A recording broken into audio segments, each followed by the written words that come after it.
Dios bendiga a todos los hermanos y amigos que nos escuchan a través de Radio Huellas FM. Quien te habla, el pastor Julio César Camacho de la Iglesia de Cristo, los del Camino, ubicada aquí en Maracay, en la urbanización San Jacinto. Y bien, en esta mañana vamos a estar disertando en el Evangelio según Mateo, en el capítulo 13, en el verso 33. Mateo 13, 33, y vamos a estar analizando o descubriendo qué nos quiere hablar el Señor, el Espíritu Santo, en la parábola de la levadura. Y dice así la palabra del Señor, Mateo 13:33.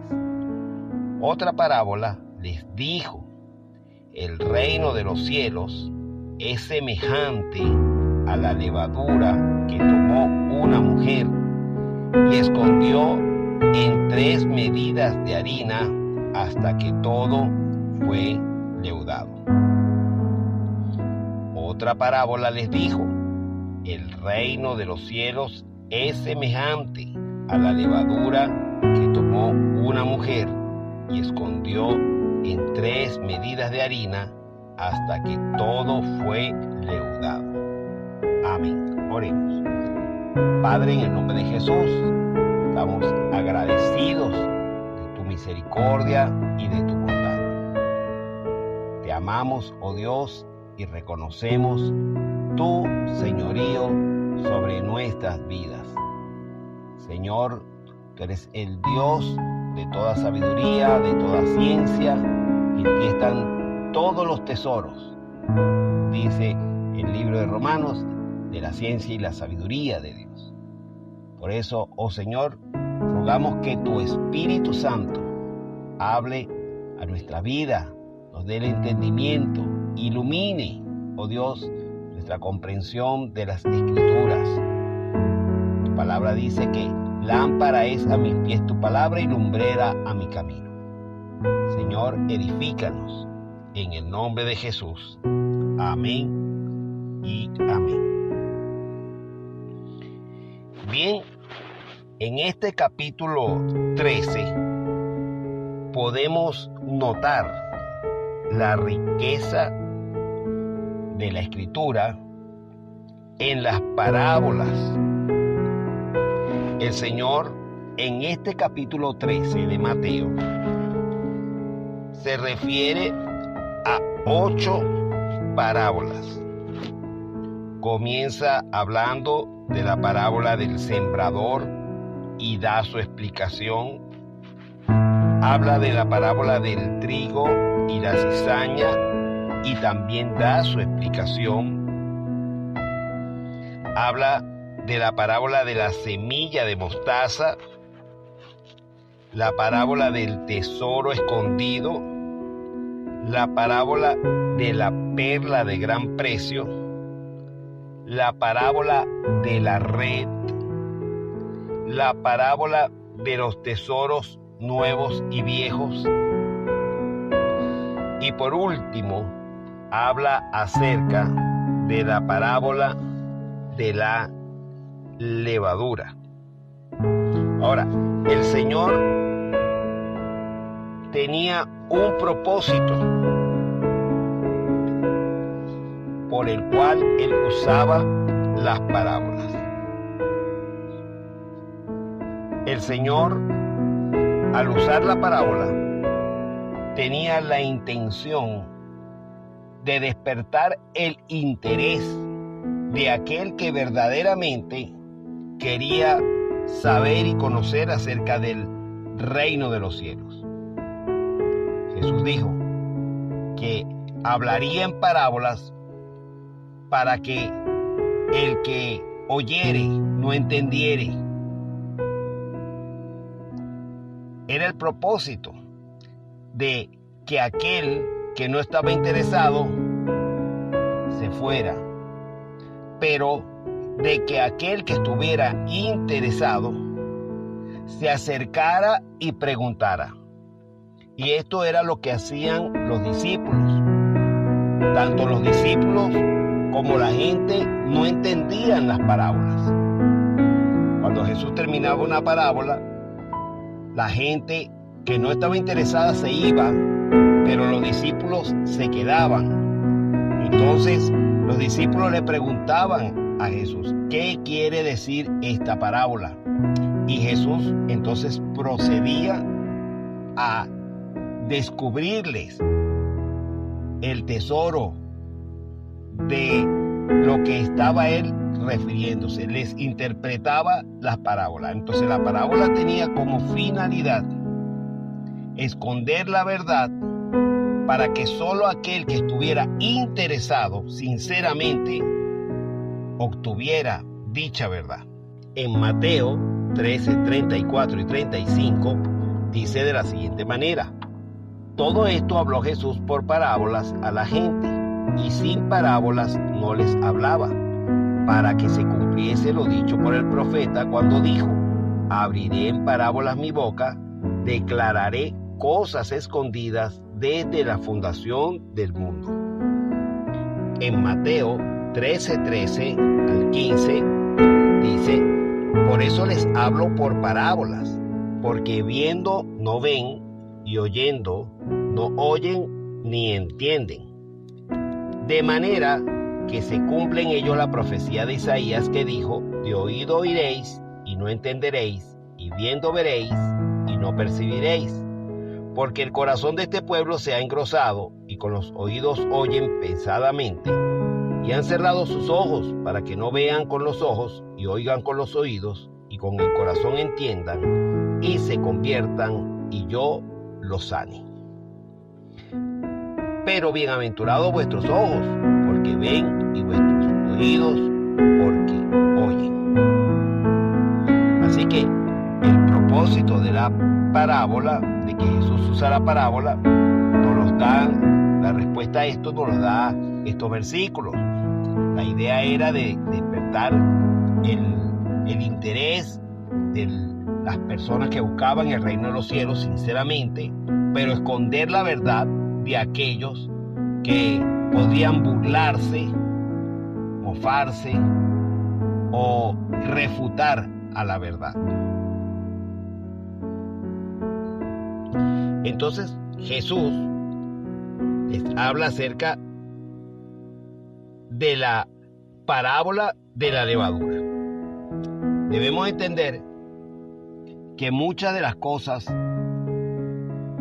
en la palabra tienen un sentido positivo y un sentido también negativo, como es en el hecho de la levadura.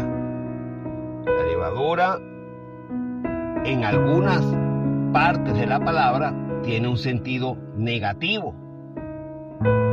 Por ejemplo, cuando Jesús dijo: cuidaos de la levadura de los escribas y los fariseos, también dijo: cuidaos de la levadura de Herodes. Entonces, ahí la palabra levadura se está aplicando en un sentido negativo, o sea, está dando un sentido negativo. Pero aquí en esta parábola,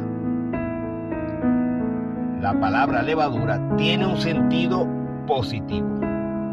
Vamos a estudiar el sentido positivo que encontramos aquí, o sea, el de provecho, de bien, y encontramos entonces 3 detalles dignos de consideración. La primera es la levadura misma. La levadura es un hongo que produce la fermentación del azúcar y de las masas harinosas, es decir, de la harina. La levadura produce alcohol etílico y gas. La acción de la levadura en la masa de harina tiene como producto la formación de gas carbónico y tiene como producto la transformación física de la masa internamente y su expansión en su volumen. Es decir, la levadura se encarga de transformar a la masa y al producir anhídrido carbónico, este hace que el volumen de la masa se aumente. Y es por eso que el pan aumenta su tamaño y su volumen por la acción del gas carbónico. Bueno, el Señor compara la acción de la levadura con el reino de los cielos. Es una comparación positiva de bien y de provecho. Ahora, ¿cuál es la razón de esta comparación? Bueno, que tanto la levadura como el reino de los cielos es una fuerza penetrante que invade. Es decir, el reino de los cielos llega a cualquier estrato, clase, raza o color social. Es para todos. En Hechos 17:6 hablaron de los cristianos, que eran los que trastornaban al mundo. Dijeron, los que trastornan al mundo han venido acá. El Evangelio es una fuerza que penetra, es una verdad que inunda, que llena y transforma. En Romanos 15:19, Pablo pudo declarar, todo lo he llenado de Cristo. En Hechos 21:28, él dijo, por todas partes he predicado el Evangelio de nuestro Señor Jesucristo.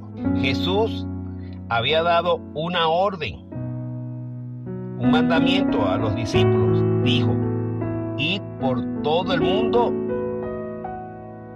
y predicad el Evangelio a toda criatura. El que creyere y fuere bautizado será salvo, mas el que no creyere será condenado. Había una ordenanza, un mandamiento. En Hechos capítulo 1, versículo 8, Jesús también dijo, pero recibiréis poder cuando haya venido sobre vosotros el Espíritu Santo, y me seréis testigos en Jerusalén, en toda Judea, en Samaria y hasta lo último de la tierra. El reino de los cielos tiene una acción penetrante, invade, llega a todo lugar y a toda persona. Agripa le dijo a Pablo, el rey Agripa, por poco me persuades a ser cristiano. El Evangelio llega al pobre, al profesional, al rey, al presidente, al concejal, al diputado, al obrero, al albañil, a la ama de casa, a todos. El Evangelio es para todos y llega a todos. El Evangelio es una fuerza que obra dentro y hacia afuera y transforma, efectuando un cambio en todas las esferas de la vida. Eso es el Evangelio, y por eso Jesús lo compara con la levadura, porque la levadura tiene un efecto hacia afuera y transforma también el interior. Tenemos un ejemplo en la palabra en Juan 7:38. Jesús dijo, el que cree en mí, como dice la Escritura, de su interior correrán ríos de agua viva. Jesús está hablando de una transformación interna. Jesús, hablando con Nicodemo, le dijo que de cierto te digo que el que no naciere de agua y de espíritu no puede entrar en el reino de Dios. Lo que es nacido de la carne, carne es, y lo que es nacido del espíritu, espíritu es. No te maravillas que te dije, pues es necesario nacer de nuevo. El viento sopla de donde quiere y oye su sonido, mas ni sabes de dónde viene ni a dónde va. Así es todo aquel que es nacido del espíritu. Está hablando de una transformación en lo interior y trae una repercusión en el exterior. Cuando el interior es cambiado, el exterior es cambiado. Este era el problema de los fariseos y los escribas, de los sacerdotes. Ellos buscaban cambiar el exterior, pero el interior estaba podrido. El evangelio, cuando llega verdaderamente a la vida de la persona, cambia el interior y luego ese cambio interior produce un cambio en lo exterior. En 2 de Corintios capítulo 5 versículo 17 dice: de modo que si alguno está en Cristo, nueva criatura es. Las cosas viejas pasaron y aquí todas son hechas nuevas. Hay una transformación, hay un cambio. Por eso Jesús compara la levadura, la acción, el efecto de la levadura sobre la harina, como la acción del reino de los cielos, del evangelio, en la vida de la persona. Hay una transformación, un cambio positivo. Cuando nosotros leemos 1 Samuel, capítulo 10, versículo 6, el profeta Samuel le dijo a Saúl: vendrá sobre ti el Espíritu Santo y serás mudado en otro hombre. La acción del evangelio es parecida. Cuando el Espíritu Santo viene sobre la persona es mudada, cambiada, regenerada, renovada, restaurada. Hay un cambio en la persona. Tenemos como ejemplo en la palabra a Gedeón. Gedeón era un cobarde, pero la acción de Dios, de su palabra, lo convirtió en un valiente. Moisés era un hombre iracundo. En su ira mató a un egipcio. Pero la acción de la palabra, la acción de Dios sobre su vida, lo convirtió en el hombre más manso de la tierra. Jacob, que era un engañador, un tramposo, la acción de la palabra de Dios en su vida lo llevó a ser un hombre honrado. Ahora, el segundo aspecto a considerar es la mujer. Dice que la mujer tomó la levadura y la escondió.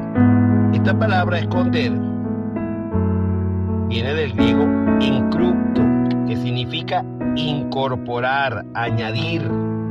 Es decir, cuando dice que la mujer tomó de la levadura y la escondió, lo que nos está diciendo es que la mujer tomó de la levadura y la incorporó a la harina, la añadió. La mujer es quien se ocupa en la faena de preparar el pan. Es la mujer la que incorpora la levadura, la que trabaja sobre la masa, la que introduce al horno la harina, la masa, para obtener el pan. La mujer representa a la iglesia, te representa a ti y me representa a mí. La iglesia, tanto tú como yo, estamos llamados a trabajar. Cada uno debe hacer algo. En 1 de Corintios 12, 7 y 18 y 20 dice que nosotros somos miembros de la iglesia, somos parte del cuerpo y que cada uno tiene una función. En 1 de Pedro 4:10 el apóstol dice que cada uno de nosotros, cada uno de los creyentes, hemos recibido un don de Dios y que conforme a ese don que hayamos recibido, debemos ministrarlo a los demás. ¿Qué excusas estás dando tú hoy para no servirle al Señor? ¿Qué excusas estás dando para no asistir a los servicios de adoración? ¿Qué excusas das para llegar tarde?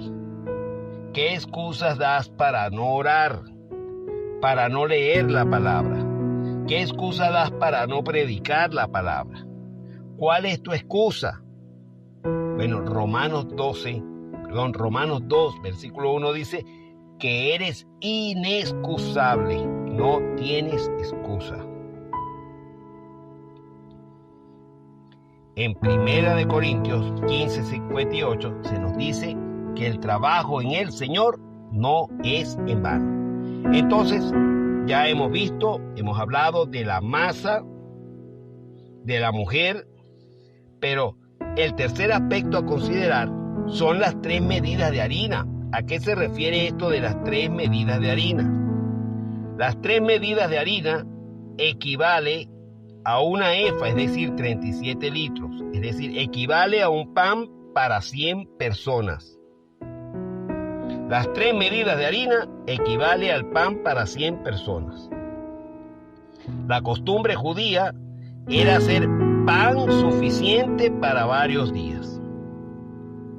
Entonces, ¿qué significa estas 3 medidas de harina? Significa que yo debo tomar la totalidad de la palabra de Dios para mi vida.